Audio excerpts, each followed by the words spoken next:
Hello everyone. So welcome back to my channel. So आज हम करने वाले हैं बायोस्टैटिस्टिक्स, जो कि बी फार्म 8 सेमेस्टर का बायोस्टैटिक्स का एक सब्जेक्ट है। उसका आज पहला चैप्टर हम करने वाले हैं। तो सबसे पहले हम शुरुआत करते हैं स्टैटिस्टिक्स क्या होती है इसके इंट्रोडक्शन पार्ट से। फर्स्ट चैप्टर के अंदर 3 टॉपिक दिए गए हैं, introduction to statistics, biostatistics and third topic is frequency distribution. ठीक है, तो उस एक ही वीडियो के अंदर हम इन तीनों को करने की कोशिश करते हैं। आइए स्टार्ट करते हैं स्टैटिस्टिक्स। तो स्टैटिस्टिक्स क्या होता है? एक technique use to analyse the numerical data. ये एक टेक्निक है जो न्यूमेरिकल डाटा को एनालाइज करने के लिए यूज की जाती है। धीरे धीरे आगे देखेंगे तो समझ आता जाएगा कहना क्या चाहता है। इट मे डिफाइन यूनिवर्स और ए एंटायर पॉपुलेशन। ये पॉपुलेशन को जो है दर्शाने की कोशिश करता है based on various sampling procedure, अलग अलग तरह के सैम्पलिंग प्रोसीजर के ऊपर। लैटिन वर्ड स्टेटस से इसका ओरिजिनल है। स्टेटस का मतलब होता है पॉलिटिकल डेटा। ठीक है, जैसे कि इसके अंदर हम क्या करते हैं, मींस कलेक्शन, क्लासिफिकेशन, एनालिसिस। सबसे पहले हम किसी भी चीज को यानी किसी भी डेटा को कलेक्ट करेंगे, रो डेटा को, जो कि रो डेटा हमारे पास, उसको कलेक्ट करेंगे। कलेक्ट करने के बाद उसको क्लासिफाई करेंगे, क्लासिफाई करने के बाद उसको एनालाइज करेंगे। उसके अंदर क्या क्या चीजें, क्या इंक्रीज हो रहा है, क्या डिक्रीज हो रहा है, कौन से फैक्टर उसको अफेक्ट कर रहे हैं। फिर उसका कंपैरिजन करेंगे किसी स्टैंडर्ड के साथ। फिर हम क्या करेंगे, किसी मीनिंगफुल इंटरप्रिटेशन करेंगे उसके अंदर, जो हमें उसके अंदर इंटरप्रिटेशन करनी है जो कि जायज है। उसको करने के बाद हम क्या पहुंचेंगे, किसी रिजल्ट के ऊपर पहुंचेंगे। तो ये स्टैटिस्टिक्स के अंदर होता है। यानी कि जैसे कि आपने कई बार देखा हो, एग्जांपल के तौर पर छोटी क्लासेस में हम लोग 9 10 में हम लोग पढ़ते हैं कि एक क्लास के अंदर इतनी लड़कियां हैं, इतने लड़के हैं, तो उनका रेशियो क्या होगा, या फिर इतने मार्क्स लाने वाले बच्चे इतने हैं, उससे ज्यादा लेने वाले बच्चे इतने हैं, तो क्या रेशियो रहा। तो वो सब क्या होता है, स्टैटिस्टिक्स होता है। तो ये क्या है, अब दोबारा इसकी डेफिनेशन देखते हैं। A technique used to analyse the numerical data. कोई भी हमारे पास न्यूमेरिकल डाटा आया, उसको हम क्या करते हैं, एनालाइज करते हैं। हम उसकी जांच परख करते हैं कि कितना क्या कैसे है। अगर एक क्लास के अंदर जैसे कि हम देखते हैं 20 लड़के हैं और 10 लड़कियां हैं, तो ये क्या हमारे पास न्यूमेरिकल डाटा है। अब इसको एनालाइज करते हैं हम, यानी कि आप इसका रेशियो निकालते हैं कुछ। तो इससे हम क्या रिजल्ट निकालते हैं, इससे हम ये रिजल्ट निकालते हैं कि 20 लड़के और 10 लड़कियां, यानी कि जितने लड़के हैं उनके आधी लड़कियां हैं, तो यानी कि रेशियो बहुत इम्बैलेंस है। तो ये क्या होगा, स्टैटिस्टिक्स होगा। तो अब देखो, the technique used to analyse the numerical data. ठीक है, अब इसकी डेफिनेशन समझ आई। उसके बाद देख लेते हैं कि ये जो था, ये हमने पूरा देखा कि इसकी डेफिनेशन है कि सबसे पहले कलेक्शन, देन क्लासिफिकेशन होते हुए हम कहां तक, रिजल्ट तक पहुंचते हैं। ये डेफिनेशन किसने दी थी, कॉक्सटन एंड कॉर्डन। तो कॉक्सटन एंड कॉर्डन के अकॉर्डिंग ये है स्टैटिस्टिक्स की डेफिनेशन। उसके बाद अगर हिस्ट्री की बात करें, काफी लंबे टाइम से इसका यूज होता आ रहा है। जैसे कि चंद्रगुप्त मौर्य 324 से 300 बिफोर सेंचुरी, 324 से 300 ईसा पूर्व की बात है। उस टाइम पे चंद्रगुप्त मौर्य का जो साम्राज्य होता था, उसमें भी यूज किया जाता था स्टैटिस्टिक्स को। अकबर के अगर टाइम, साम्राज्य के टाइम की बात की जाए, तो उस टाइम पे राजा टोडरमल क्या थे, उनके 9 रत्नों में से एक रत्न थे। उनके 9 रत्न होते थे, उनमें से एक रत्न राजा टोडरमल थे। वो क्या करते थे, जो एग्रीकल्चर और लैंड का जो रिकॉर्ड रखना होता था, वो बायोस्टैटिस्टिक्स के जरिए रखते थे। जैसे कि वो इस चीज से ये पता लगाते थे कि भाई इस साल कितनी अनाज की खपत होनी है, यानी कि कितना अनाज का उत्पादन हुआ है और इतने हमारे यहाँ लोग हैं। तो ऑन एन एवरेज ये निकालते थे कि क्या जो अनाज हमारे पास उत्पादित हुआ है वो सफिशियंट है अपनी पूरी प्रजा को खिलाने के लिए। तो उसमें क्या होता था, स्टैटिस्टिक्स एक एवरेज वैल्यू लेके चलते थे। तो वो स्टैटिस्टिक्स का ही एक यूज है। उसके बाद बात कर लेते हैं इसके क्लासिफिकेशन की। तो 2 टाइप की स्टैटिस्टिक्स होती है, एक होती है डिस्क्रिप्टिव, दूसरी होती है इन्फेरेंशियल।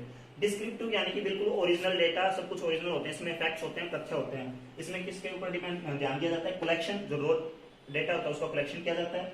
देन ऑर्गेनाइजिंग, समरी और प्रेजेंटिंग डाटा। हम किसी भी डाटा को कलेक्ट करेंगे, उसको ऑर्गेनाइज करेंगे, उसको उसकी एक समरी बनाएंगे, उसकी समरी में पहुंचेंगे, फाइनली हम उसको क्या करेंगे, प्रेजेंट कर देंगे। लेकिन वहीं इन्फेरेंशियल की बात की जाए तो इसमें ओरिजिनलिटी पे इतना ध्यान ना देके जो है एस्टिमेशन पे ज्यादा ध्यान दिया जाता है। एस्टिमेशन पे, हाइपोथेसिस में और मेकिंग प्रेडिक्शंस। हाइपोथेसिस होता है वो जरूरी नहीं कि सच हो, वो हमारा फॉल्स भी हो सकता है। तो एस्टिमेशन, हाइपोथेसिस, मेकिंग प्रेडिक्शंस, तुक्का लगाया जाता है। तो और ये क्या होता है, रियल डेटा के ऊपर बेस होगा। 2 टाइप की स्टैटिस्टिक्स होगी, डिस्क्रिप्टिव और इन्फेरेंशियल। जैसे कि हमने वही पता लगाया कि पिछले साल जो है 10 करोड़ की जनसंख्या, और माना कि 10 करोड़ में 100 टन अनाज लगा। ठीक है, तो इस बार जनसंख्या हमारी 12 करोड़ है, तो कितना हो सकता है, ठीक है 100 से 120 तक होगा, 120 टन लगेगा। ये हमने ऐसे अंदाजा लगा लिया। तो दैट इज इनफेरेंशियल। लेकिन हम बिल्कुल ही डेटा से निकाले, उसको कैलकुलेट करके निकाले कि इस साल कितना लगने वाला है, दूसरे फैक्टर को भी उसके अंदर इंक्लूड करें कि ये हो सकता है, वो हो सकता है। तो that is known as descriptive statistics. ठीक है, उसके बाद बात कर लेते हैं बायोस्टैटिस्टिक्स की। तो बायोस्टैटिक्स क्या है, स्टैटिस्टिक्स का ही एक भाग है जिसको क्या किया था, जिसके मेथड को हम अप्लाई कर देते हैं बायो के अंदर। बायो यानी कि मेडिकल लाइन के अंदर हम इसको इंटरप्रेट कर देते हैं, तो हो जाता है बायोस्टैटिस्टिक्स। अब उसका एप्लीकेशंस क्या उसके यूज होते हैं। तो ये पता लगाने के लिए, जैसे कि कितने परसेंट हमारी जो पॉपुलेशन है वो हेल्दी है, या कितनी परसेंट पॉपुलेशन वो किसी डिजीज से ग्रस्त है, किसी रोग से पीड़ित है। दूसरा उसके अंदर हम एप्लीकेशन है to find relative potential of a new drug versus standard drug. कोई भी नई ड्रग आती है तो हम पता लगाते हैं कि वो कितनी पोटेंट है, वो कितनी इफेक्टिव है as compare to the standard one, तो वो भी स्टैटिक्स के जरिए हो पाता है। तीसरा है to compare the efficiency of a drug. Obviously बात है, ये रिपीट कर रहा है कि किसी भी पोटेंसी का पता चल जाए तो एफिकेसी का पता चल जाता है। To find an association between two attributes, दो एट्रीब्यूट्स के बीच में एसोसिएशन का बारे में पता लगाने के लिए कि क्या उनके बीच में एसोसिएशन है। जैसे भी कोई भी डिजीज है और वो डिस्पर्स हो रही है इस रेट से, ठीक है। अब हमें पता चला कि जो अगली पॉपुलेशन है इतनी थी कि ये पॉपुलेशन नॉर्मल थी, इस पॉपुलेशन के अंदर कोई भी डिजीज है स्प्रेड हो रही है। अब इसके आगे की जो पॉपुलेशन है वो एल्कोहलिक है, और वो जो डिजीज है वो एल्कोहलिज्म के कारण क्या है, ज्यादा सीवियर हो जाती है। तो हम यहाँ से ग्राफ ऐसे आ गया, हमारा ग्राफ और सीवियर आ गया ना, डिजीज और सीवियर होगी। तो यानी कि हमने यहाँ पे क्या किया, दो चीजों को इंटरेक्ट किया, एक तो एल्कोहलिज्म और दूसरा डिजीज, यानी कि एल्कोहल का डिजीज पे क्या इफेक्ट पड़ा। तो to find the association between two attributes, दो एट्रीब्यूट्स के बीच में हमने क्या निकाला, एसोसिएशन निकाला। उसके बाद बात कर लेते हैं फ्रीक्वेंसी डिस्ट्रीब्यूशन की। फ्रीक्वेंसी डिस्ट्रीब्यूशन क्या होता है?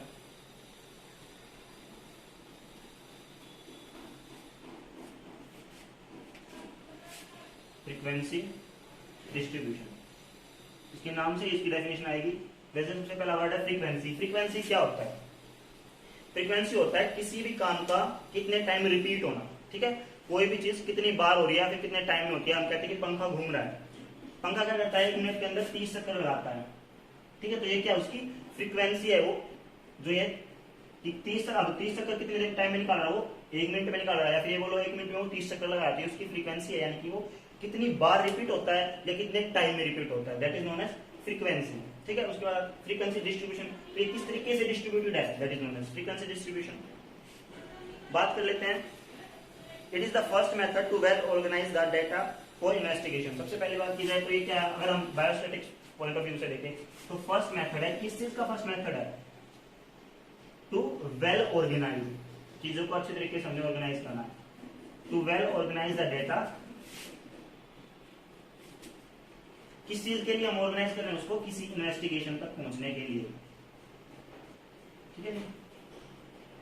ये पहला मेथड है जो यूज किया जाता है to well organise data for investigation, किसी इन्वेस्टिगेशन तक पहुंचने के लिए। अब एग्जांपल के तौर पे हम देख लेते हैं कि फॉर एग्जांपल 60 बच्चों की कोई क्लास है, उसके अंदर उनका कोई टेस्ट हुआ 30 नंबर का, जिसमें से बच्चों के अलग अलग टाइप के नंबर आ गए। अब हमें एचओडी तक, अपने प्रिंसिपल तक कोई रिपोर्ट पहुंचानी है कि हमारी क्लास का क्या हाल है, या फिर टीचर को अपने प्रिंसिपल तक वो नोटिस पहुंचाना है कि हमारी क्लास का ये हाल है।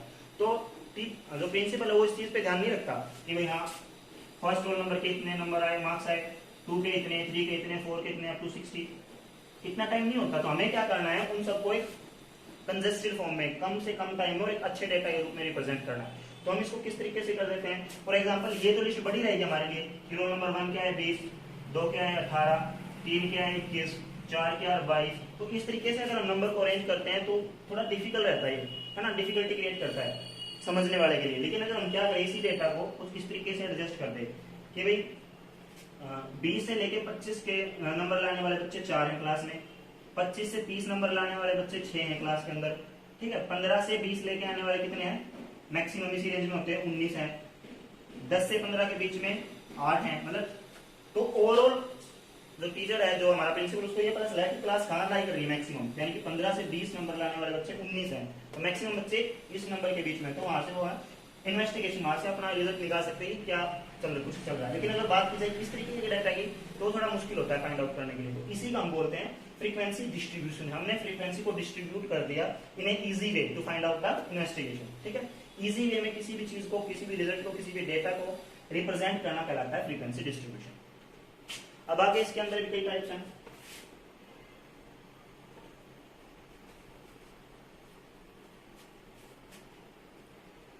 If the class interval is not given, then it is known as discrete frequency distribution. Discrete frequency के बारे में बात कर लेते हैं। Discrete frequency distribution ये क्या होता है? If class interval is not given, अगर क्लास इंटरवल दिया ही नहीं गया है तो ऐसे टाइम पे फ्रीक्वेंसी डिस्ट्रीब्यूशन को हम क्या बोलते हैं, डिस्क्रीट फ्रीक्वेंसी डिस्ट्रीब्यूशन। क्या होता है क्लास इंटरवल, आपको इस पे नजर डालते हैं। देखो अभी हमने बात की कि जैसे कि 20 से 25 के बीच में नंबर में आने वाले बच्चे कितने थे? 4 थे। 25 से 30 के बीच में 6 थे, ठीक है। 15 से 20 के बीच में 19 थे। इस तरीके से हमने भी डिस्ट्रीब्यूट किया था चीजों को। ये क्या है? 20 से 25 लाने वाले कितने हैं? 4, ठीक है। तो हमने कोई एग्जैक्ट वो तो नहीं बताया कि 21 कितनों क्या है, 22 कितनों क्या, हमने ओवरव्यू दे दिया। लेकिन अगर हम बात के कुछ ऐसे कि 4 बच्चों के हैं, नहीं इसको 4 को डिवाइड करना है कि 1 के हैं 21, 2 के हैं 23, फिर 1 के हैं 24, फिर 25। तो ये क्या किया हमने? इसके अंदर इंटरवल नहीं दिया ना, तो हमने इसके अंदर मार्क्स का इंटरवल दिया कि इतने से इतने तक लेकर, जैसे इसमें दे रखा है 20 से 25, तो ये इंटरवल होगा। और ना ही हमने बच्चों का दिया कि भाई यहाँ पे मैं चाहता तो ये तो कर सकता था कि 2 से 4 बच्चों, 2 से लेकर 4 बच्चे होंगे ऐसे जिनके 20 से 25 तक के नंबर है, तो ये क्या होगा? क्लास इंटरवल होगा, ठीक है। तो ये क्लास इंटरवल है कि इंटरवल उसके अंदर दिखा दिया, लेकिन इसके अंदर कोई इंटरवल नहीं दिया। इसमें ये बता दिया कि हाँ 21 नंबर एक बच्चे के हैं, 23 नंबर 2 बच्चे के हैं, 25 नंबर एक बच्चे का है। तो ऐसे में क्या करेंगे इस डिस्ट्रीब्यूशन को? डिस्क्रीट फ्रीक्वेंसी डिस्ट्रीब्यूशन, ठीक है। एक बार दोबारा देख लेते हैं। फ्रीक्वेंसी डिस्ट्रीब्यूशन क्या होता है? किसी भी जो है बड़े डेटा को या किसी भी कंफ्यूजिंग डेटा को समराइज वे में रिप्रेजेंट करना is known as frequency distribution. अब उसके अंदर क्या बताया कि डिस्क्रीट फ्रीक्वेंसी डिस्ट्रीब्यूशन क्या होता है? जब भी फ्रीक्वेंसी डिस्ट्रीब्यूशन के अंदर अगर क्लास इंटरवल गिवन नहीं हो, ये क्लास इंटरवल कि इतने से इतने बच्चे, इतने से इतने बच्चे, इतने से इतनी वस्तु या कोई भी चीज XYZ, ये इतने से इतना, ये अगर नहीं दिया गया हो तो उसे हम बोलते हैं डिस्क्रीट फ्रीक्वेंसी डिस्ट्रीब्यूशन। एक डिस्क्रीट वैल्यू दे दिया हमने, that is known as discrete frequency distribution. अब क्लास इंटरवल को भी 2 टाइप से डिवाइड किया गया है।